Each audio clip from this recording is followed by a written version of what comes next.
Bonjour chers auditeurs, ici Éric Lantier au microphone et bienvenue à ce tour d'horizon du 18 mai 2017. Aujourd'hui, il va être question de la détresse chez les adolescents du Québec. Et oui, mesdames et messieurs, c'est un phénomène qui préoccupe énormément de parents, énormément d'intervenants et qui préoccupe de plus en plus de gens du monde de l'éducation. Et oui, il y a eu un article qui a été publié il y a quelques jours sur la plateforme de l'actualité qui s'intitule Pitié pour les ados. C'est un article de Charles Grandmont et il fait référence à ce film 13 Reasons Why.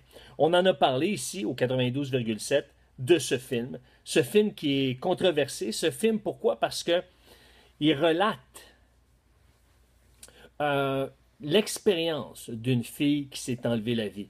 Et elle va écrire et elle va donner 13 raisons pourquoi elle s'est enlevée la vie. Et elle va faire parvenir aux gens de son entourage ces raisons-là.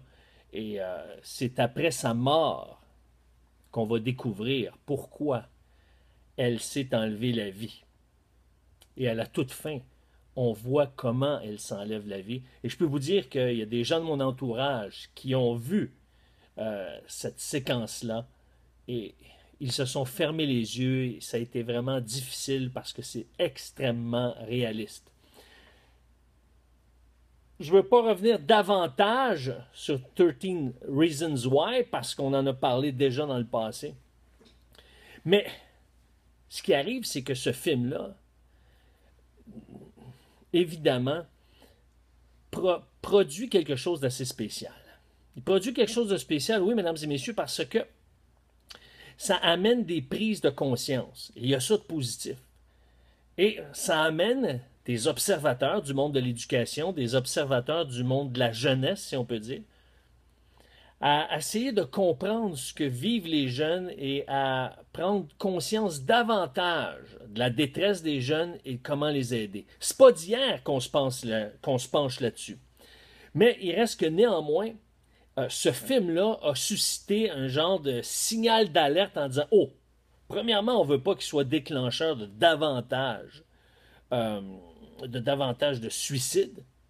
On ne veut pas qu'il déclenche davantage de suicides parce que, comme on le sait, lorsqu'un suicide est exposé, spécialement au grand écran ou exposé ou que le suicide est commis par des gens populaires, il y a une augmentation, on en a parlé ça aussi, une augmentation des cas de suicide dans la population.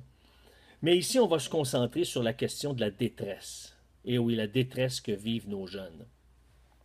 Nos jeunes dans l'ensemble du Québec et aussi dans la région de Montréal, qui est quand même un indicateur important. Ce n'est pas le seul indicateur, mais c'est important qu'on en parle puisque la région de Montréal est la région la plus importante en population de notre nation, la nation québécoise. Dans cet article Pitié pour les ados, eh bien, ce que l'auteur nous dit, c'est que l'immense popularité de 13 raisons ou 13 Reasons, cette popularité-là auprès des ados témoigne que tout ne tourne pas rond dans leur monde.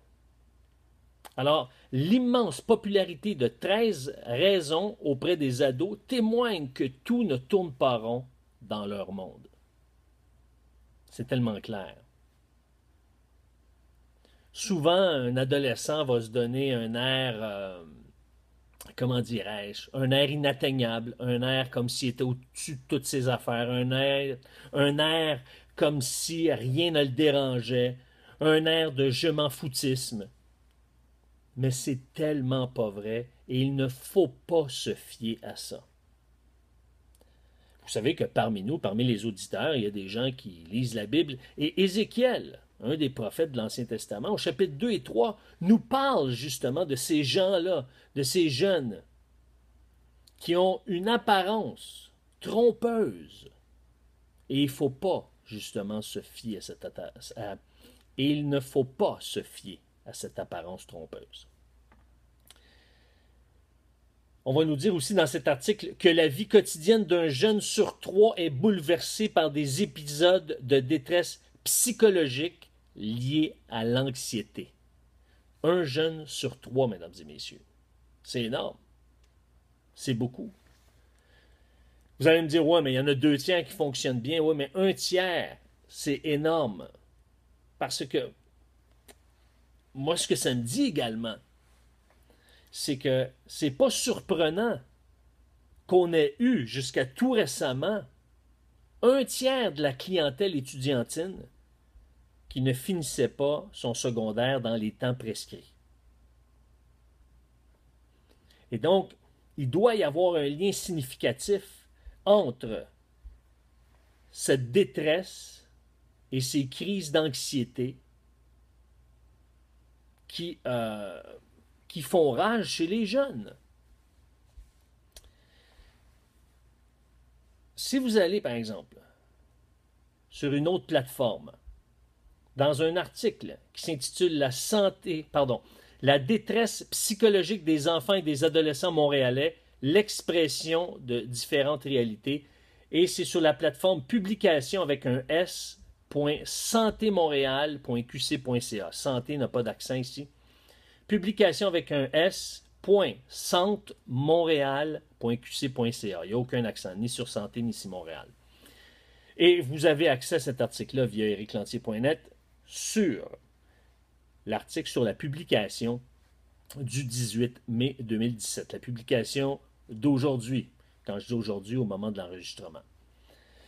On nous dit sur cette plateforme que la fréquence des pratiques affectueuses et attentionnées de leurs parents, la fréquence des comportements hyperactifs, inactifs de l'élève, le sentiment d'être rejeté à l'école, le fait d'avoir ou non été victime de brimades à l'école ou sur le chemin de l'école depuis de l'année scolaire, eh bien, sont des points de repère qui nous indiquent si un jeune est en situation de détresse ou pourrait être en situation de détresse. Mais ce qui est intéressant, c'est qu'on avait un groupe cible et on avait d'autres groupes qu'on observait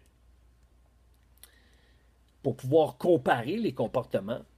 Et avec le 5e groupe, ce qu'on nous dit dans cette publication-là, c'est que finalement, les élèves du 5e groupe apparaissent les plus vulnérables. Malheureusement, ces élèves partagent tous un important facteur de risque, la très faible fréquence des pratiques éducatives et affectueuses et attentionnées de leurs parents. Le risque de présenter un niveau élevé de détresse psychologique chez ces élèves est 24 fois plus élevé que chez ceux du groupe de référence. Voyez-vous, le point déterminant, c'est quoi? C'est le rapport affectueux et attentionné des parents, spécialement lorsqu'il est question de démarche pédagogique ou éducative. Toute la notion d'affection, d'émotion, de proximité, d'intimité de la part des parents est drôlement important. Évidemment, dans certains milieux, spécialement dans certains milieux de l'île de Montréal, il y a des quartiers moins favorisés, des quartiers où est-ce que justement les parents sont déjà hypothéqués sur le plan soit de la santé mentale, soit sur le plan émotionnel. On peut comprendre que c'est difficile pour eux de devenir des parents affectueux. Mais ça nous donne un signal. Ça nous donne un signal en tant que société qu'on doit entourer ces jeunes-là, entourer ces parents-là, entourer ces jeunes-là. Mais ça nous donne un signal aussi que c'est là, en tant que parents, qu'on doit investir dans le lien, dans la proximité affective. Et c'est un grand défi, parce que c'est pas toujours facile de rejoindre le cœur de nos adolescents, et même, je dirais, lorsqu'on est parent de jeunes adultes. Mais, vous savez quoi? Il n'est jamais trop tard pour démontrer de l'affection, démontrer de l'attention, démontrer de l'intérêt. Certes, je suis d'accord avec vous, ça peut prendre énormément de temps avant qu'on puisse voir du résultat, avant qu'on puisse voir un résultat relationnel, mais il faut commencer quelque part. Mais il faut absolument commencer quelque part, c'est clair. Et si on revient à cet article qui a été publié sur la plateforme de l'actualité qui s'intitule « Pitié pour les ados », Eh bien, l'auteur nous dit que la proportion des adolescents qui ont consulté un professionnel pour un trouble mental ou émotionnel a bondi de 66% en 5 ans. Wow! C'est énorme. Ça a bondi de 66%. Ça veut dire que de plus en plus de jeunes qui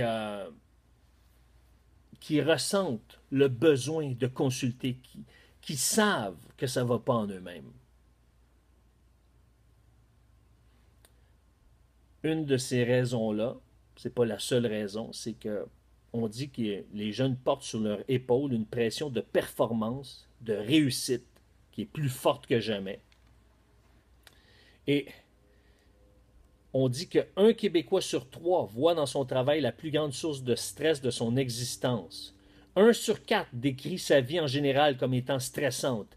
Et 1 sur 5 présente des signes de détresse psychologique élevés selon l'Institut de la statistique du Québec. Eh bien, c'est clair qu'en prenant connaissance de ces réalités-là statistiques, eh bien, on ne peut pas faire autrement que dire, chez les adolescents qui n'ont pas une stabilité, c'est clair qu'on peut comprendre qu'ils vivent de la détresse psychologique ou émotionnelle. Mais on nous dit également que près de 60% des Québécois cherchent de l'aide quand ils se sentent perdre prise sur eux-mêmes. Donc quand ils sentent que ça ne va pas à l'intérieur, il y a 60% des Québécois qui vont chercher de l'aide, et ça, c'est intéressant. Mais ce qui est intéressant, c'est que chez les adolescents, il y en a 66%. Et ça nous montre que de plus en plus, les jeunes vont chercher de l'aide, mais ça nous montre également, c'est qu'il y a de moins en moins de tabous avec l'idée d'aller chercher de l'aide. Et moi, je peux vous dire une chose, mesdames et messieurs. Jusqu'en 2013, je ne voyais pas nécessairement d'un bon œil de consulter, de suivre des thérapies. J'avais consulté un petit peu, mais pour moi, c'était vraiment une aide de dernier recours. Mais quelques semaines avant le départ de ma première épouse, avant sa mort, on avait consulté ensemble un couple de thérapeutes pour suivre une démarche. Et ça m'avait fait tellement du bien qu'à partir de ce moment-là, j'ai réalisé que suivre une thérapie, là, c'est s'offrir un cadeau. Suivre une thérapie, c'est tout simplement faire une mise au point sur ce qui se passe à l'intérieur de nous. Il n'y a rien de magique, il n'y a rien de secret là-dedans. C'est tout simplement de s'arrêter et de faire une mise au point. Et pour ceux qui sont des gens de foi ici, de faire une mise au point, on peut la faire avec Dieu, mais on peut la faire sans Dieu. Mais on peut la faire avec Dieu et laisser Dieu travailler notre cœur. Et quand je dis la faire avec Dieu, ça veut pas dire de ne pas consulter un être humain. Ça veut tout simplement dire que ce qu'un être humain nous amène à découvrir, à prendre conscience, qui est en nous-mêmes, qui nous amène à prendre conscience de ce qu'on vit, de ce qu'on ressent, de ce qu'on rejette, de ce qu'on ne veut pas voir, de ce qu'on n'accepte pas, de ce qu'on fuit, de ce qu'on veut changer, eh bien, on peut vivre toute cette prise de conscience-là avec Dieu. Et on peut le vivre sans Dieu. Moi, personnellement, je préfère le vivre avec Dieu parce que je trouve un réconfort auprès de lui. Je trouve une consolation auprès de lui. Je trouve des paroles de promesse, d'encouragement et de l'espérance. Et ça, c'est clair. Et mon cœur et mon désir, c'est que de plus en plus de parents puissent devenir des outils pour faire connaître cette espérance à leurs adolescents. Et que de plus en plus de milieux scolaires soient ouverts à ce que cette espérance-là puisse rejoindre nos jeunes parce qu'ils en ont besoin. Cet article nous le démontre. Et si vous faites moindrement de recherche, ou si vous allez observer sur le terrain comment ça se passe, vous allez réaliser qu'il y a beaucoup plus de jeunes en détresse qu'on peut le penser. Et il y en a beaucoup plus autour de nous qu'on peut l'imaginer. Je vois que le temps avance, mesdames et messieurs, mais c'est important qu'on en parle. Pourquoi? Pour qu'on puisse prendre conscience de cette réalité-là. Mais puisque l'émission tire à Mais puisque l'émission tire à sa fin, eh bien, mesdames et messieurs, je vous invite à observer autour de vous et à manifester de l'attention et de l'affection aux jeunes qui vous entourent. Sur ce, chers auditeurs, je vous dis à demain.